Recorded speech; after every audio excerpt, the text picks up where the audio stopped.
Good morning, everyone. This is Matt Johnson. Just wanted to do a quick live video. Happy Sunday to you all. What's today's date? August 12th, 2018. This is the 8th month. 8 signifies a number of new beginnings. So just wanted to drop you some quick encouragement. One thing that popped in my head this morning is the statement that small foxes make the biggest holes. And oftentimes, it's those areas of life that we deem unimportant. It's those areas that we see as insignificant, as very small, as very minor or minute, as people say. Those are usually the areas of our life that creates the greatest destruction. Because why? Since we don't place enough emphasis on them, we don't look at their potential to cause destruction in our life and put them in check. So we begin to let them grow and mature. And just like with anything,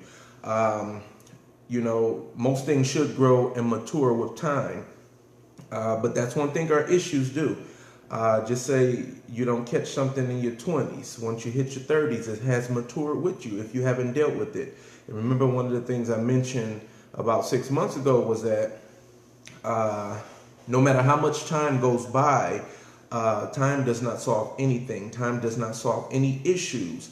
You have to actually put forth active effort, first to acknowledge that there is a problem, and then figure out and decide, are you willing to deal with that problem? And after you've decided that you're willing to deal with the problem, now how can I deal with the problem? You have to then put together a strategy.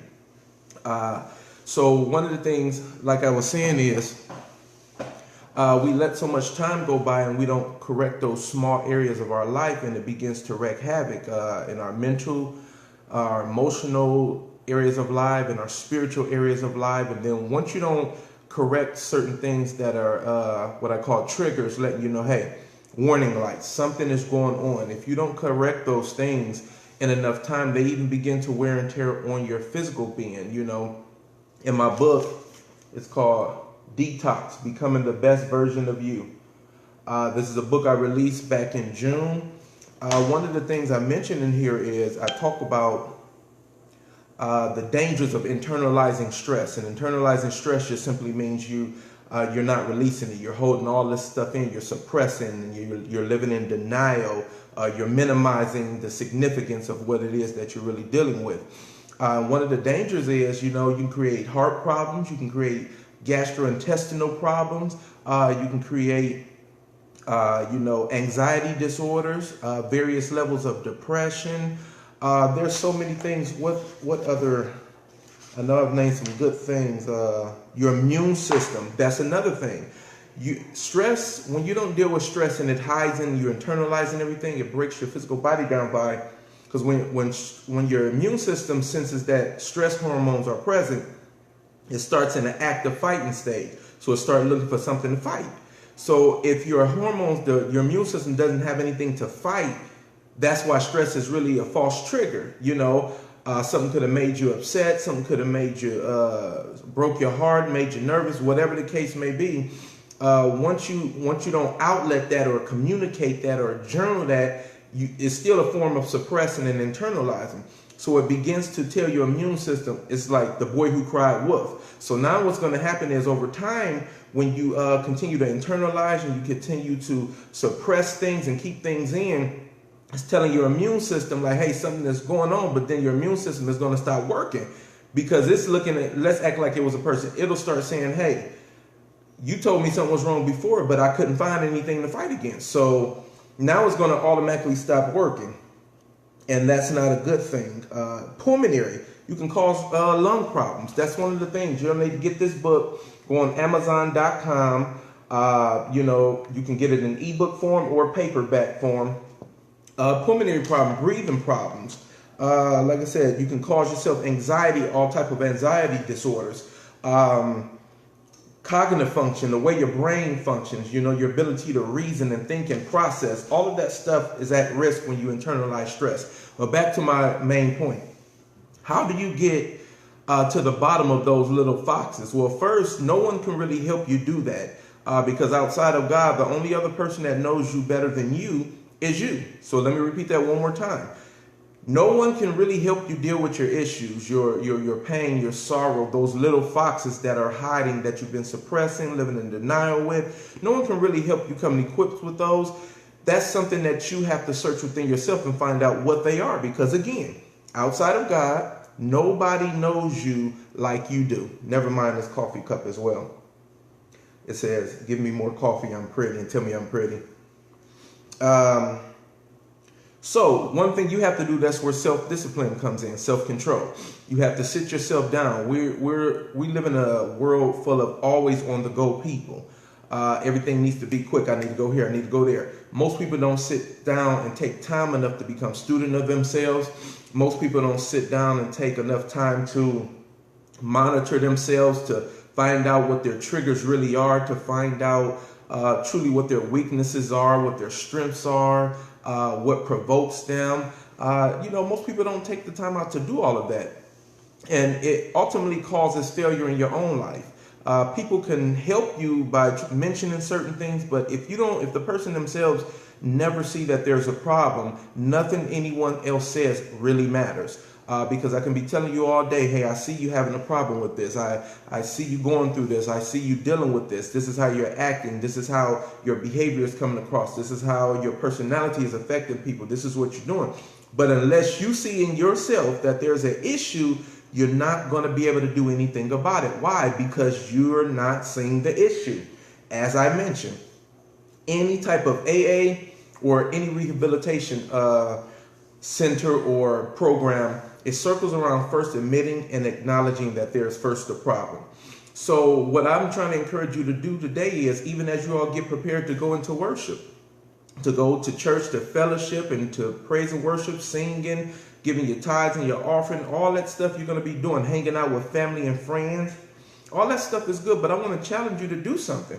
We always look for the big things that's readily visible, that we can see, hey, I need to correct that in my life, or I need to correct that. That's going to cause such and such.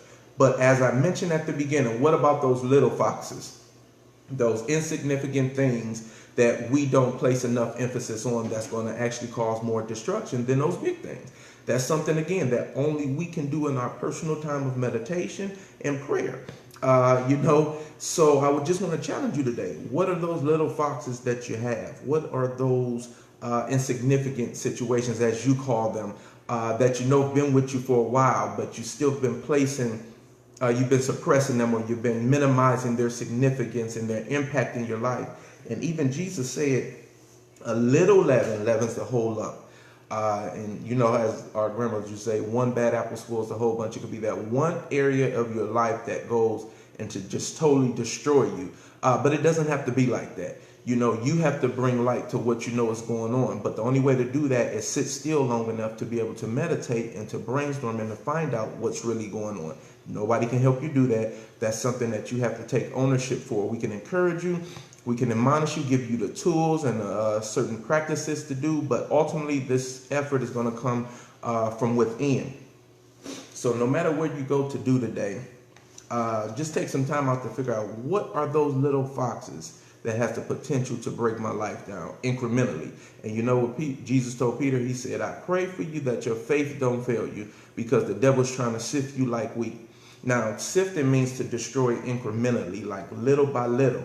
And one thing, that's why you need to be able to discern spirits, discern when things are going wrong, be able to pick up on when you're having issues or things are getting a little bit out of hand. Because what usually happens is, when people are not aware, they're not a student of themselves, they don't have a discerning spirit, they don't have a seeing eye, they wait till things build up and are beyond repair to then want help.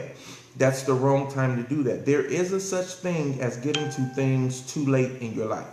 So once again, I want to say that there is a such thing as getting to problems and situations and wanting to correct them too late in life. There is a such thing as too late. So don't be that person that knowing, hey, the trigger light came on. Whether somebody mentioned it, or you felt something, or a thought came to you, or you had a dream, or you had a vision, or you're just not you're feeling a little awkward, and you notice it's being like that, lady, it's for you to get up and sit down, I should say. Now get up, sit down, and meditate and find out what is it going on. Don't minimize it. Don't minimize its impact. Don't lessen its impact. It's important. You need to find out why your warning light is going off. Like I said, oftentimes just like a car, for instance, when your engine light comes on, most people say, oh, it'll be all right, I can keep driving it. So then what happens now, when you should have probably went to see what that was about, your engine light coming on, you just let that pass, so now your transmission has problems. What about your gas line, your brakes, things start happening with other parts that's under your car when it didn't have to get that far had you took the time to correct that first issue or see what the issue was about. Warning lights come on doesn't mean that something is automatically wrong.